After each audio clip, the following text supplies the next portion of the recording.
All right, well, welcome everybody to the first PRCA Consumer Group of 2021. Delighted to have you join us.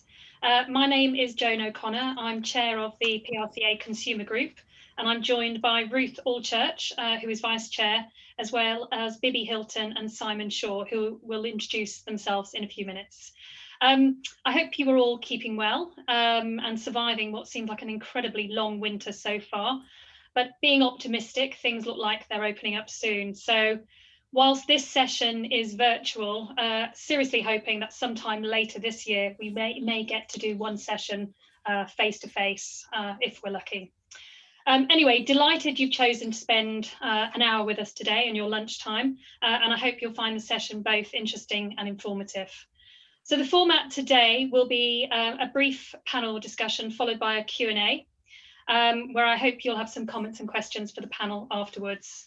One additional point is that for our next session, which will be around May, June time, we'd love to hear your views on what you'd like the next topic to be, and indeed to hear maybe from some of our newer PRCA members as to whether you'd like to volunteer to join Ruth and I for our next panel discussion. So I believe that Kiri has sent a questionnaire. If he hasn't done so, he will do so after the session later on today. So the topic that we've selected for today was really inspired by Mark Ritson recent article, which is damaging brand image is rarely harmful because it matters so little. And this is whether really questioned whether marketeers should worry less about their carefully crafted brand image and take more risks.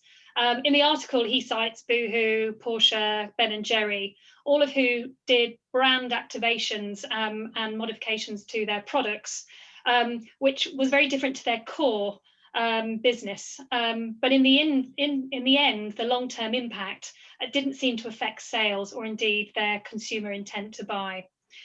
So we thought that this would make an interesting jump-off point for a consumer PR discussion on brand reputation, i.e. what are the drivers, why care, and how to navigate brand building within a new emerging world post-COVID as lockdown eases and the world starts to open up.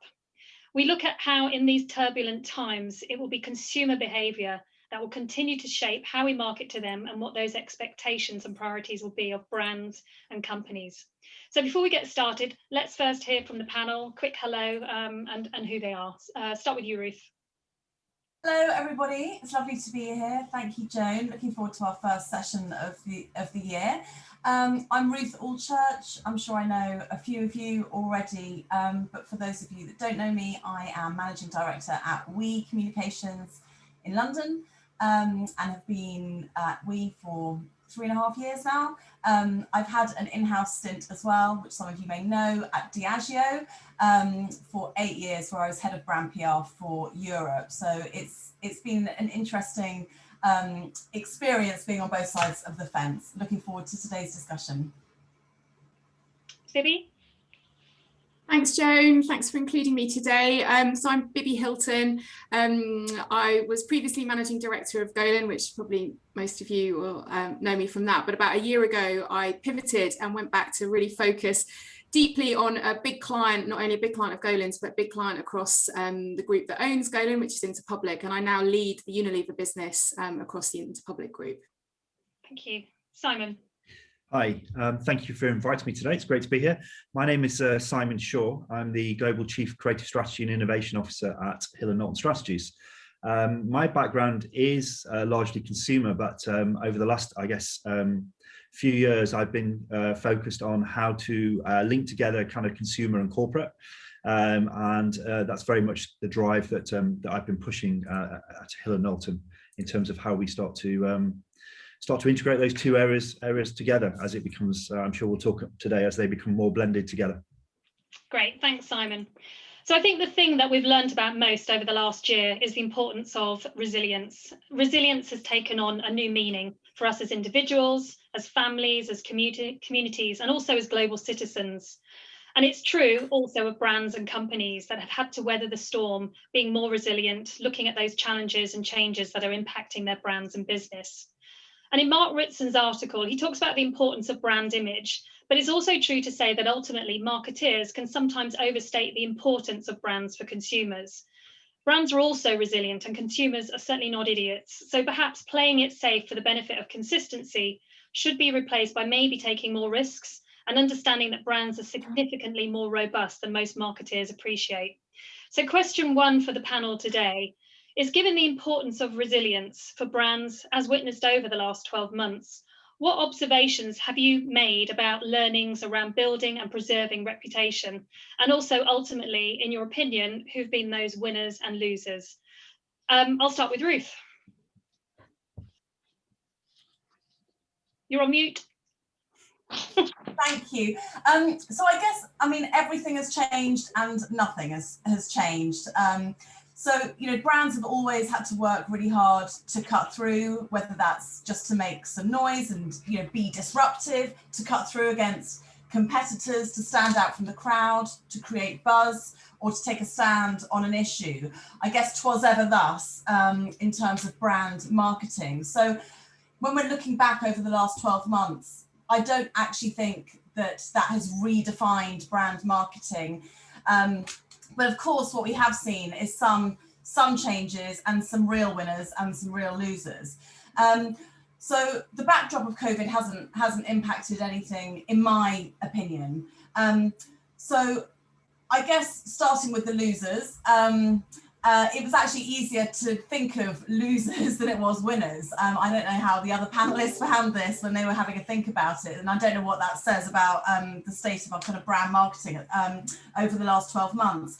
But there were a number of brands, I guess, that misgauged their reactions and their engagements with consumers with the backdrop of the pandemic. One brand that stood out to me right in the early days of the pandemic was actually McDonald's, and it was an example in Brazil, but pertinent globally, and had quite a big bit of backlash as well. And they basically altered their logo, and I think anyone who knows anything about brand marketing and consumer marketing, you play with a logo at your peril. We've probably all had examples of working on logo changes, which haven't always necessarily gone according to plan, but McDonald's took their iconic golden arches and separated them to demonstrate the importance of social distancing.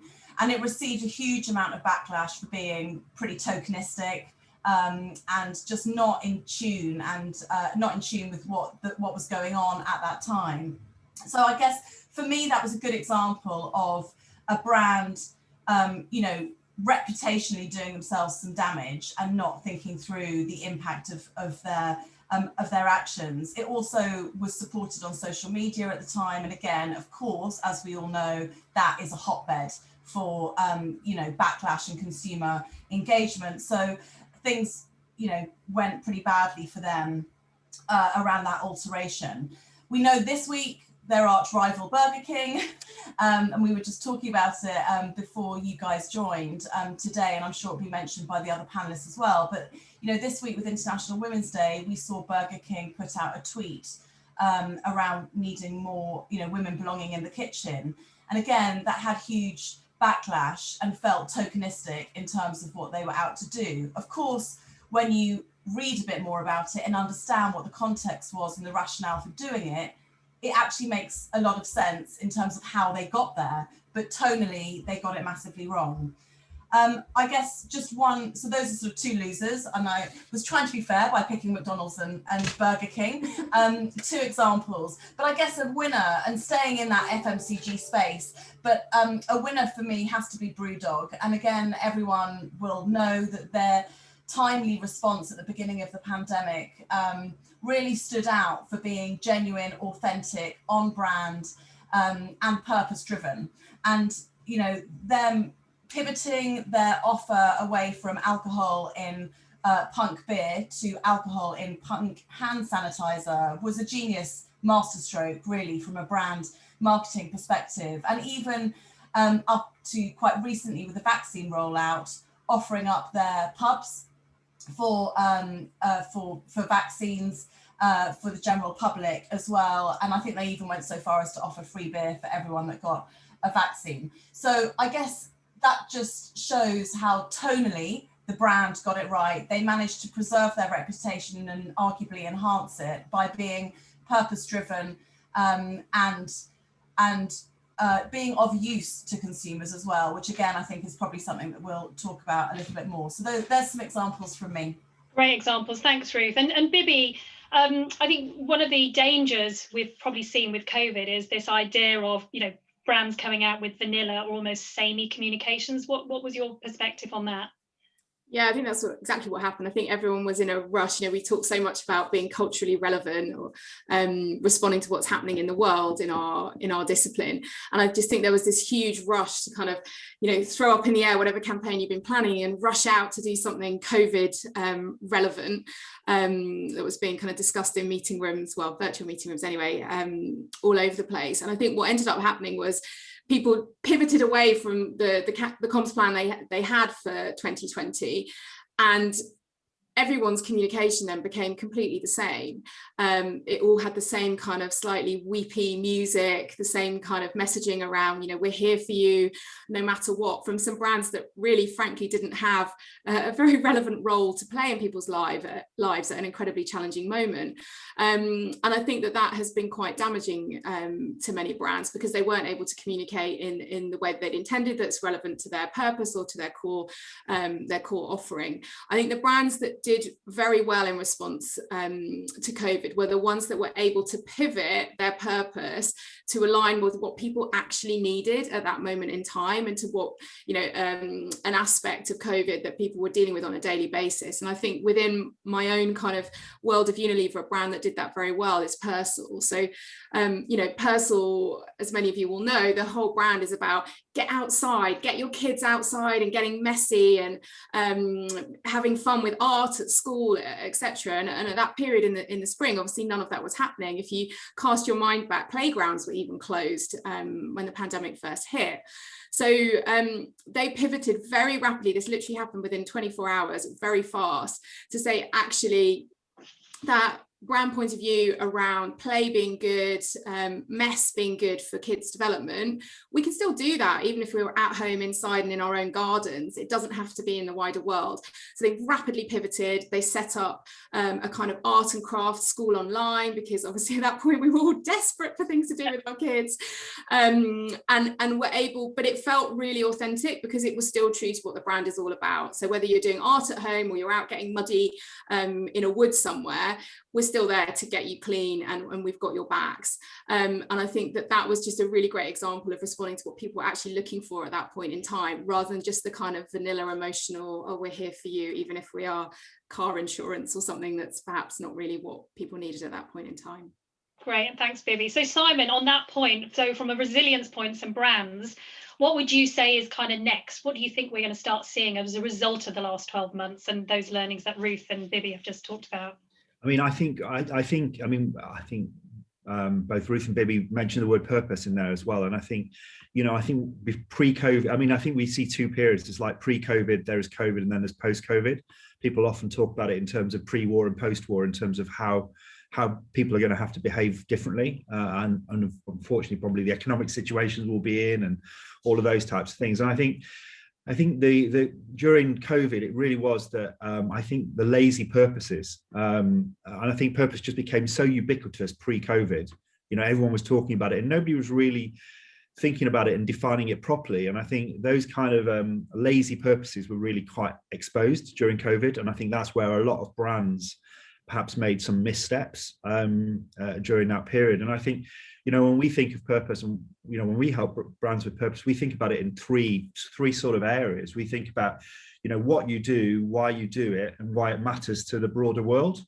And if you think about it in those terms, the brands that were able to think about, you know, their activities during COVID and go, right, what do we do? Okay, we make things. We're an engineering company. Why do we do it? Because, you know, we like using technology to engineer better solutions for humanity. And then why does it matter? And you know, pre-COVID, why it mattered wasn't anything to do with COVID. And suddenly in COVID, why it mattered meant we need to provide more respirators. So JCB would use their engineering expertise to create respirators. And I think if you hadn't got that kind of, whatever framework you were using, but that kind of framework within your brand, it became very hard to understand how you should react. And then that's when you got, I think, some of the very sort of vanilla activities, or, you brands, as you say, pulling the golden arches apart to talk about social distancing or whatever it might be. And I think obviously the brands that were successful were able to use something about what they did and apply it to the situation that they were in.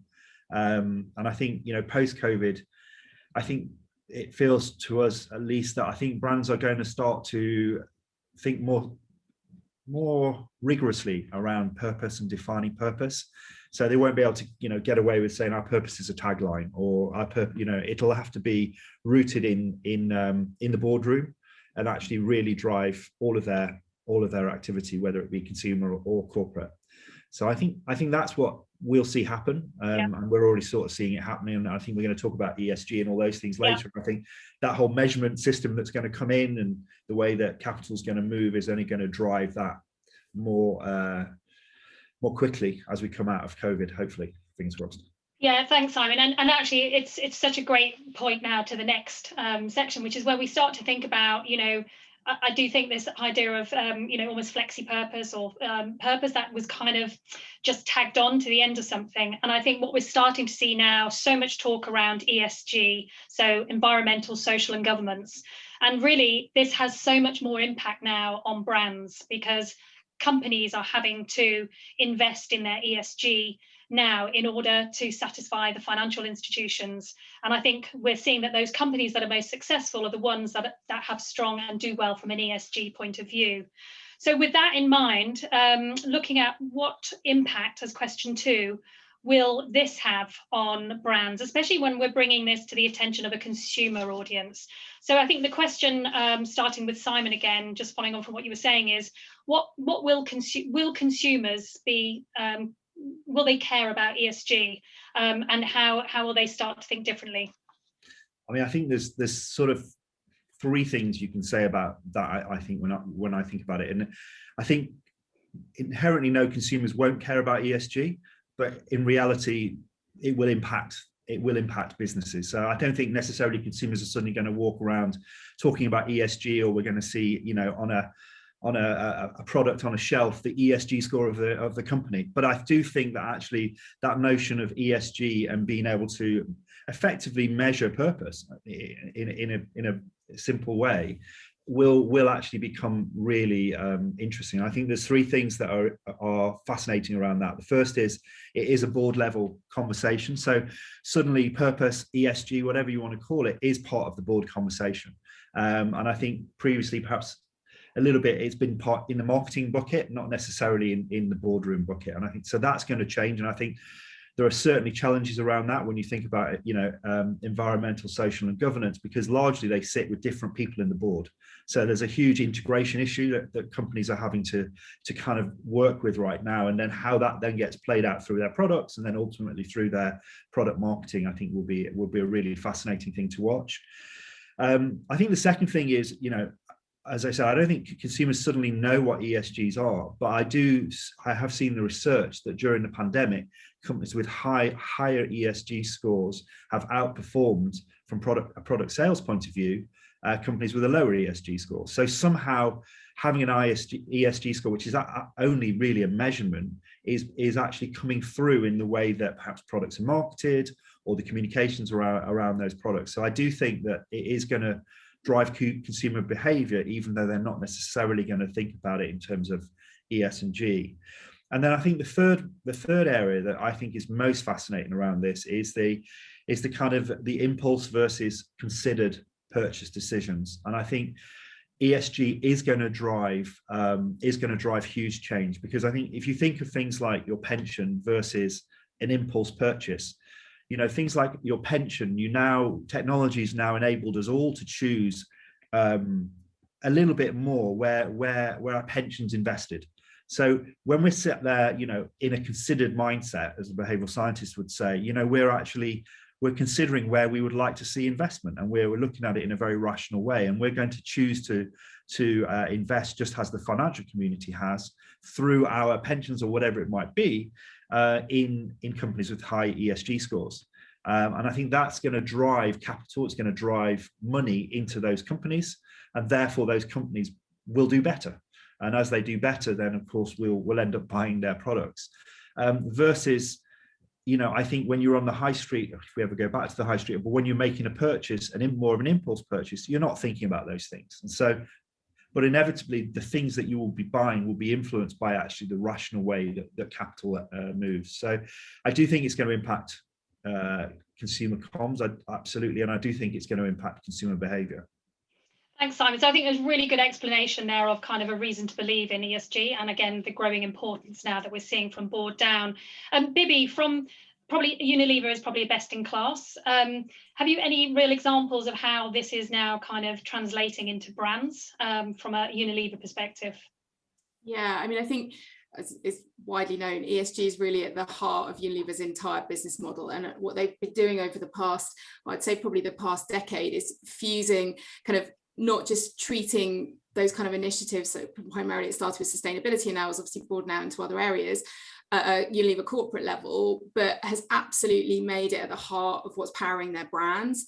And Alan Joe even came out recently and sort of said brands within the stable that don't have a real purpose at their heart or aren't addressing some of these initiatives, they're not really going to have a place within the organisation. So I agree with Simon's point. I don't think consumers necessarily using that language around ESG, but I think what's recognised is that they are looking for brands that stand up for their own values and that have a purpose at their heart. And I think that is now one of the kind of key drivers in terms of the power of particular brands. And if you don't get the comms right around that, it can also be your undoing. So I think, any moves around initiatives related to diversity, or as we saw, the Burger King example this week, you get the tone wrong around that. And it can do kind of untold damage. So I think from a consumer PR perspective, what's really important to understand now is that any client at a brand director level and above, right up to the C-suite, they are now really focused on these initiatives because they know it's what investors care about. So if you're working on a big brand client, rocking up with a kind of quick and dirty, fluffy consumer PR idea that might be risky and brave and bold and provocative, without thinking about how that can easily flip over into the sort of toxic side of the creative scale. I think that's a really important consideration for us as consumer PR people, because it's just not going to fly anymore. Yeah, absolutely. And I think the difficulty, and probably Ruth and I have experience of working with big corporations, is sometimes it is at the heart of the business, but we don't always tell consumers. So Ruth, from your perspective, taking brands need to start communicating better, but it can't be tokenistic. What's your perspective on that? Yeah, I think you're right, Joan, in terms of how lots of big companies are structured. They are still, some of them, playing catch up in terms of how to integrate the kind of corporate purpose, if you like, and the DNA of the corporate brand, get that integrated at a consumer level. But I think just in the last couple of years, seeing the rise of consumer brand companies seeking B Corp status is just one indicator of how consumer brands are recognizing the value that talking about ESG has from a consumer perspective. I think, yes, there's definitely a piece around the language that is used, but more consumers than ever are interested in provenance, traceability of products, supply chain, where these consumer products come from. We've seen, backlashes around specific sectors like fast fashion. I don't believe any of that is going to go away. And to Simon's point, we can see clearly, I think, the direction of travel here. So I think one filter that is always quite helpful is seeing how challenger brands and new brands coming into the consumer space are setting out their stall with consumers versus the more established consumer players. And it may be a generalization, but I'll put it out there, which is the majority of consumer brands that are arriving and are getting cut through are those that have purpose sitting at the heart of their DNA, which again just shows you what consumers are asking for, or rather what is resonating with consumers. So whether it's the brand leading the consumer or the consumer leading the brand, we could probably debate that all day, all year. And it's probably a mixture of both depending on the sector.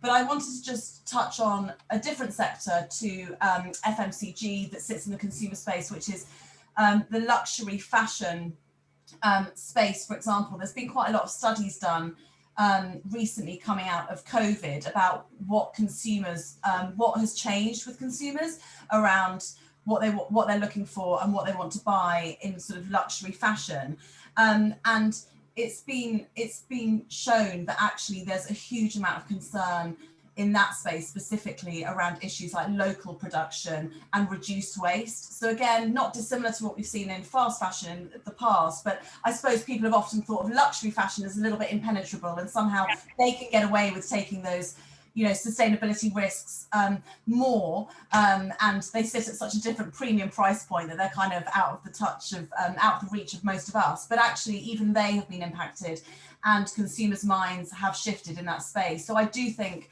we are seeing some really fundamental kind of tectonic shifts in consumer brands space around what is coming down the tracks, what consumers are looking for. And you know, the big challenge, bringing it down to kind of why we're here today, is how do you communicate that in an engaging, compelling way to consumers that doesn't feel alienating or too corporate or too preachy, but actually is engaging. And I think that's where the challenge for us is. Absolutely. And I think that's the thing. I think what we've seen now, I mean, I think everything's been accelerated, or we were going in this direction, but the rise of direct to consumer e-commerce, you know, the impact and the changes to the high street is really changing how we're marketing and where we're reaching consumers. So if you think about the whole marketing mix, that is changing massively, but as I say, has been accelerated because of the COVID. So I think a really interesting question here is, you know, we're seeing these massive changes in consumer behavior and media consumption, and also those impacts on, you know, how consumers will be shopping in the future, where they'll be getting their information from the future. Some media, social media, we're seeing people spending more time on social media. We're seeing young people maybe spending a little less on social media because of rise in anxiety. So I think with all of these changes, I mean, it's almost kind of figuring out where, you know, throwing things in the air and seeing where things are going to land. But I think the question here is really looking at how can we stand out from the crowd, and particularly around the, you know, driving purposeful communications and purposeful brands and products. So Ruth, you know, how do you think brands maybe need to rethink their channel marketing strategies, and also the importance of earned media within this mix? Yeah, I mean, I guess the most fundamental shift that we've seen is from physical events to online events in the brand PR space. A lot of our brand PR campaigns, you know, relied historically on consumer interaction, participation, and kind of real life engagement. And of course, that's a major channel shift that we've seen, that everything has now moved more digitally and virtually. And of course, there's been huge benefits around that, which I'm sure we'll see continue into the future. But of course, we all miss the physical interactions as well. And no doubt, you know, real life events will come back soon, let's hope. But I guess I just wanted to possibly challenge really the piece around brands needing to stand out. I think that's always been a bit of a kind of a mantra, if you like, for all things consumer PR. It's like when I was at Diageo, it was all about how do we get Smirnoff to stand out against Absolute Vodka? How do we get Guinness to stand out against, you know, the other stouts on the market? And it was always about stand out. And I actually think what's happened, and this goes back, I suppose, to the original question that you asked, Joan, which led to some answers here in the panel around, it's not about standing out, it's about demonstrating your use to consumers. And I think this also ties into the channel piece as well. The brands, I guess, that have resonated with consumers during the pandemic are the ones that have not only pivoted their product to be more useful, but also they have engaged with consumers in a more useful way. So, you know, they have kind of marked where their consumers are, how consumers are digesting their news, where they're looking for more information. And that has dictated and determined the channel strategy. I mean, Joe Wicks is obviously a good example of somebody who overnight was, you know, seized on the opportunity of adding real value to people's lives in a meaningful way that didn't pull him too far away from what he normally does, but actually he was delivering it in the most accessible, useful formats available, whether that was YouTube for kids and schools, or Instagram, etc. So that's the kind of obvious example, if you like, but there are many, many more that I think it all centered around what became sort of most useful. I mean, we saw at the beginning of the pandemic a huge surge with, internet consumption, but then of course there were pockets where people just got completely saturated with social media and, needed to kind of switch off from it. So again, it kind of comes back to the brands that I want to interact with, if I am spending time on social media, are going to be those ones that are of most use to me. And they're giving me what I need in the format that I need it. So I think, agility isn't often banded around word, but I do think there was a lot of trial and error with brands trying different formats to see what has worked. But, we're often talking on these consumer brand group discussions around, not broadcasting to consumers. This is the time for earned media. This is the time for PR. I think, I guess the final point on that bit I would make is that the role of the influencer continues to be just of such enormous value when it comes to, impactful channel to market through, third-party endorsement, reaching consumers, and we've seen that throughout COVID, and obviously we saw it before, and it will continue as well. So I think we don't have anything to worry about in terms of, I guess, our discipline, but for me it's all about utility of the brand, and I think that's been the thing that's been tested the most. Yeah, and I think that's a really interesting point, from challenging the idea of the traditional brief of gaining standout and differentiation, etc. And actually, when we even think about, all of us on the call today, you think about how you interact with your brands and what makes you think about them or even consider them when you're either in store or on about to press that button online. So Simon, again, this sort of follows on nicely from the Mark Ritson article, where consumers probably worry less about these carefully crafted brand images. And I think, the point that you point earlier and Ruth just mentioned here, this utility and what use is a brand. So what's your perspective on how consumer behaviour is going to translate how brands bring their products to their attention?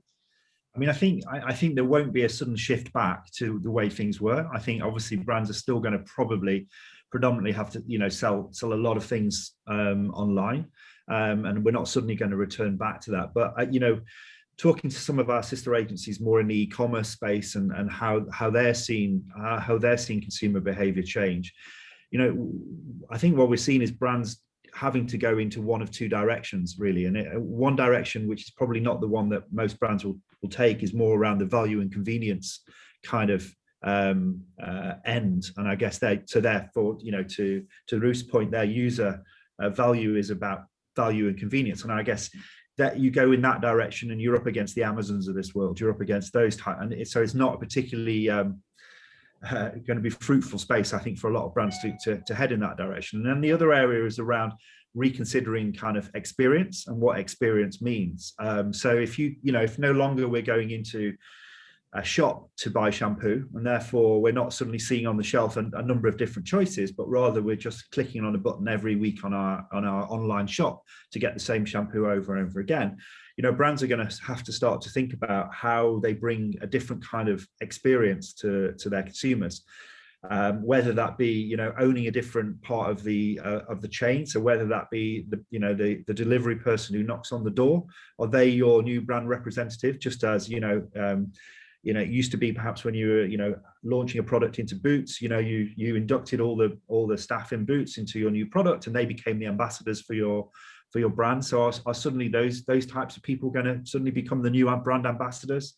I think there'll be a return to some of the slightly out of fashion sort of techniques, things like sampling. I think will have to come back, and it'll be about partner sampling or coalition sampling. So when you order something, what sachets arrive of other things that you can actually try with it. So brands are going to probably start to form coalitions in a sense, and actually try and get you to think about the suite of products that you might want to buy. And maybe you'll order I don't know, 6 bottles of wine, and they'll arrive, but with it will arrive a whole suite of other things for you to try, which takes over from that kind of serendipity that you would have had when you were normally purchasing things.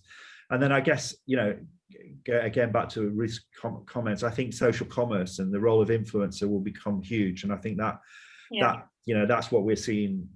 Obviously we've seen it in China, and it's very interesting. So that the equivalent brands of Amazon in China are worried by social commerce because they're seeing it disrupting e-commerce, which is you think of Amazon's dominance, I guess, outside of China. You don't imagine social commerce is going to disrupt Amazon, but that's what we're seeing happening in China. So that kind of thinking around social commerce and how influencers react, and I think for us in the PR industry, what's fascinating about social commerce is that we understand influencers. We've always understood influencers. We understand social media.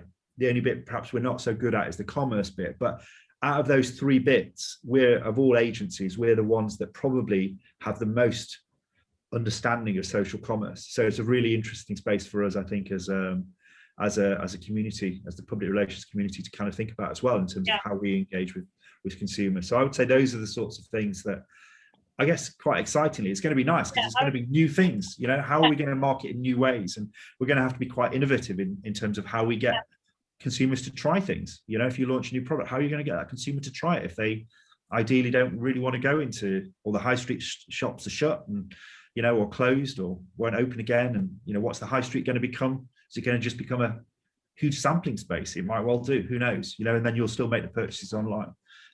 So I kind of feel that's where it's going to go.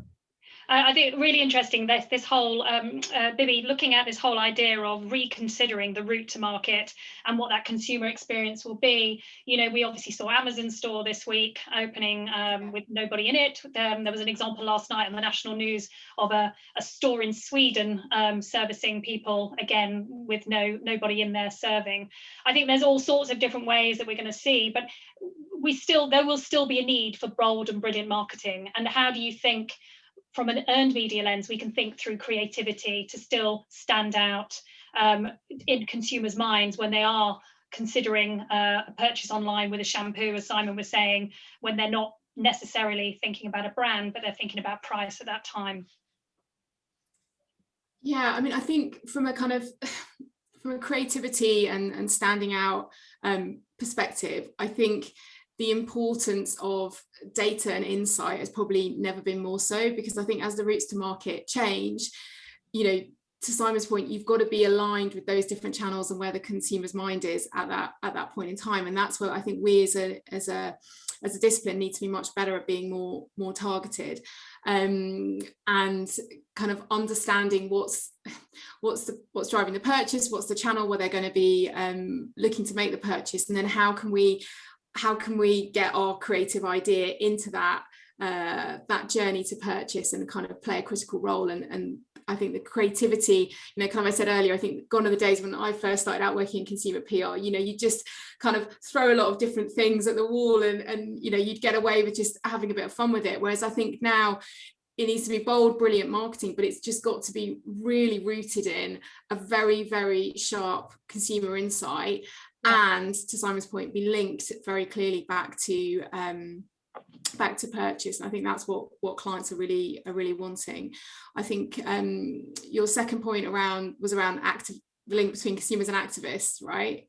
Yeah. And I think there's actually a kind of third one in the middle, which is about being actionist. And I think that what you're seeing now is a lot of consumers are kind of taking on not just kind of passively consuming brands, but also holding them to account, and doing that in quite an active way online. I mean, the Amazon Fresh Store example is quite a good one, because actually you saw quite a lot of consumers kind of calling them out on all sorts of different aspects of the experience last week. And I think that, increasingly we're not just seeing consumers kind of passively engaging with brands, but just calling them out on all aspects of the brand and business. So I think that is a real shift. Great, thank you. So I think, some amazing points have been made here. I mean, I think, we're starting to see brands are needing to be more resilient as we're coming out of the last 12 months. the adapting consumer behaviour, and I guess the route to markets that we've spoken about, brands being useful from a utility point of view and considering what do brands do, and then where brands can be most relevant. Looking at driving purpose right through the organisation, not leaving it, at the doors of marketing, but making sure that it's accountable at a corporate level. So again, the rise and the importance of ESG. And I think, brands being able to pivot quickly, not necessarily to Ruth's point about having to stand out, but making sure that their relevance at point of purchase, and being able to give consumers what they need, how they need it, and where they need it. So I think moving on to, I guess, the last question is, touching on the impact of channel marketing and how earned media can really look to develop the right content and strategies to engage with consumers via trusted media. What's the panel's recommendation on this roadmap to reputation? Because ultimately that's what we as PR professionals are tasked with. And do we need to rewrite the rule book from a PR point of view and take more risks? So I'll start with Bibi, then Ruth, then Simon. So I wouldn't characterize it as taking more risks. I think that it never plays well with a client when you take them an idea and tell them it's going to be incredibly risky. I think I would characterize it differently. I think that we need to be more comfortable and get our clients to be more comfortable with being perhaps more, so brave and bold, 2 words that we use, a huge amount at the moment, but I would say provocative. And I think that being more comfortable with kind of pushing the boundaries in that space. I think it's a fine line between being provocative and then bleeding more into toxic, which again, going back to the Burger King example this week. So yes, I think that our consumers and brands are now operating in a space that has never been more cluttered. I mean, if you just think from a kind of cultural perspective, all the different on-demand platforms, the number of brands, social channels, etc., etc. So I think we need to get our clients to be more confident in being braver, bolder, and more provocative, and understanding that managed correctly, and that's our role as comms professionals and consumer PR professionals, can help them control the inherent risk within that. And I think that's what I see as the kind of rewriting. Great, thank you. Yeah. Yeah. Sorry, I didn't want to interrupt you. No, that's fine. Yeah, so I agree with all of that. I guess all comms, all marketing carries risk. It just does. But I agree with Bibi. No client likes that word to be bandied around too much. So I don't think it's about rewriting the rule book, but it's about focusing on the fundamentals each and every time, and that's threefold. From my perspective. The first is about being useful, and I think it's taken a crisis like COVID to really sharpen our minds around that utility piece, as we talked about earlier. It's about being relevant, and I think that's not being tone deaf to all societal issues that are going on and will continue to go on, and no doubt increase as well. So that is critically important for any brand's survival. And then finally, it's being purposeful, and I think I mean that in both senses of the word, if there are 2 senses to the word. So I think that is it's about being deliberate and not doing lazy marketing. We've seen that happen and it always backfires. And I do think, to Bibi's earlier point, consumer PR used to get away with a lot of stuff, and it was a very experimental discipline. I think it's become a lot more deliberate, and I think that is very welcome. And by being deliberate, you've got to take more care in what you do. So it's about being purposeful without being lazy, but also sticking to the brand's true purpose and DNA. Great, thanks, Ruth. Simon, final words to you.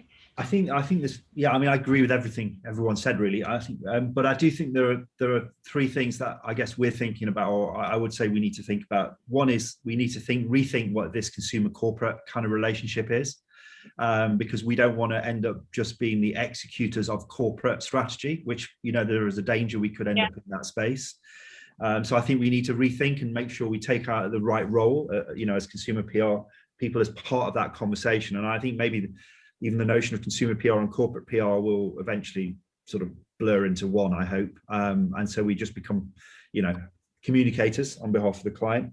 I think the second thing is think about the experience of the brand. And I think that's really exciting, because I think there's lots of new ways we can think about how consumers can experience the brand. And I think that's where we can be experimental, and we can do, so if you go back to do some interesting, crazy stuff again, to try and engage consumers in a new way. And I think there's license to do that, because the old channel strategy that probably would have fallen back on 9 times out of 10 is kind of been blown up now. And I think we can start again. I think that's super exciting.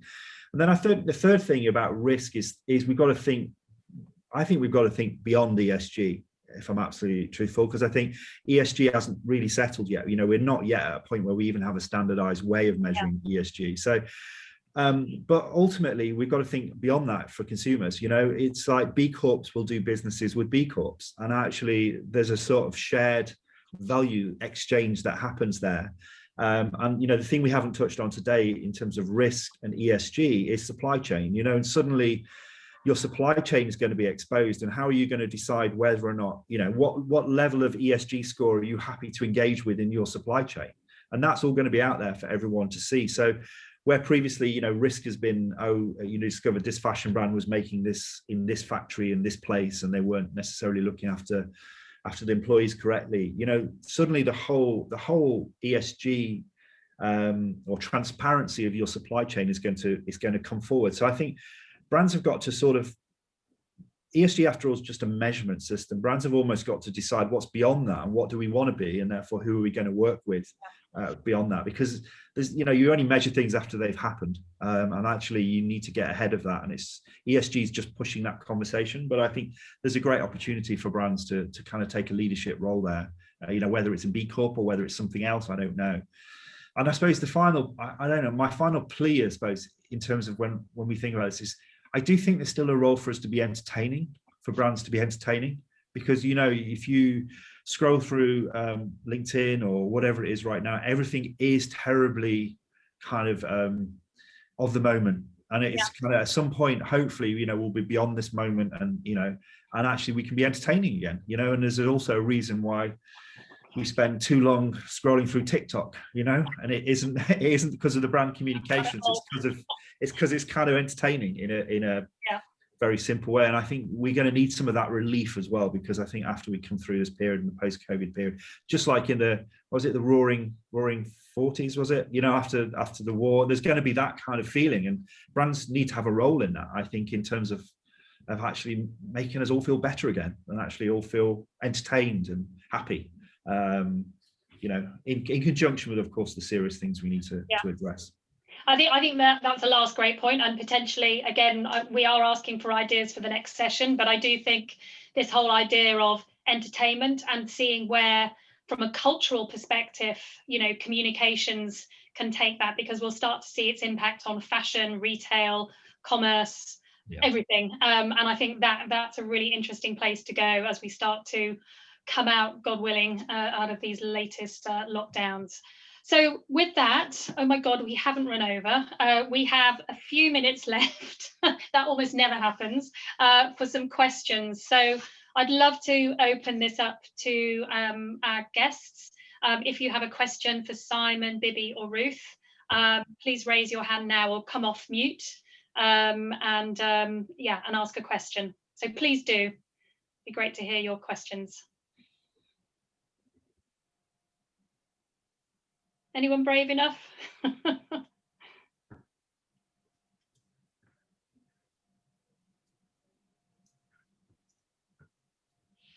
No?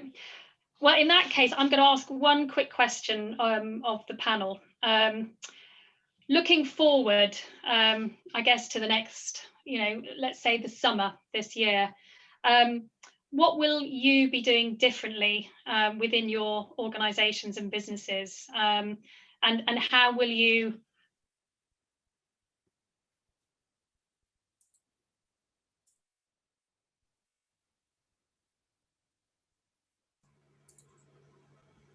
Have we lost her? We may have lost Joan there. Simon, I'll start with you. Oh, Joan, you're back. you have to repeat yourself. Oh, did I freeze? You froze. Oh God, what did you hear? I think I heard the question, what are we going to do differently this summer? Yeah, that was kind of it. I'll go. Okay. I'm going to be desperately stopping everybody trying to do a really cringe activation around June the 21st. Yes, oh yes.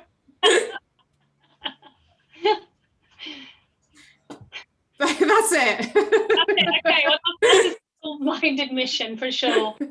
Simon. What are we going to be doing differently? I'm hoping that we're going to have a kind of explosion of creativity. That's kind of what I'm hoping is going to happen in the summer. You know, when we can all get together again, and I'm kind of hoping it is like the Roaring 40s or whatever it was, and we're all kind of obviously being very careful, but kind of enjoying partying again and not maybe working so hard. I think that would be the key. I think I was joking with the guys, I'm sure I used to skive a lot more than I do now. I seem to work far too hard at the minute, so I'd like to get back to the ability to skive a little bit and actually enjoy talking to my friends and colleagues. I think that's probably what I would aim for. Yeah, good one. Ruth, final word? Oh my God, I mean all of the above, but just really encouraging as much creativity as possible by being curious, because I think the things that people have really missed beyond the obvious, like connections, has been, you know, our worlds have just become so, well, mine has anyway, very small, it feels like, and I just feel like it's just time to expand our horizons, and, you know, I'll be encouraging the teams to just, you know, to do things differently and spend their time differently, and, you know, that's got to be out of the office and having new experiences. I just think we all need it in order to bring that creativity and life back into all our brand marketing. Indeed we do. So I think we're looking forward now. I can see the sun shining after a very rainy night and windy night, so a little bit more of optimism out there. Thank you everyone for attending, for joining us. Thanks to Ruth, Simon and Bibi for being part of the panel and giving up your time. I hope you found the discussion helpful. We'd love to hear back from you, any feedback to the session, and also whether you would like to suggest a topic for the next one, which will be May, June time. And indeed, if you'd like to join the panel for a discussion. So thank you so much. Kiri will follow up from PRCA to get any feedback. But again, thanks ever so much for your time. We do appreciate it.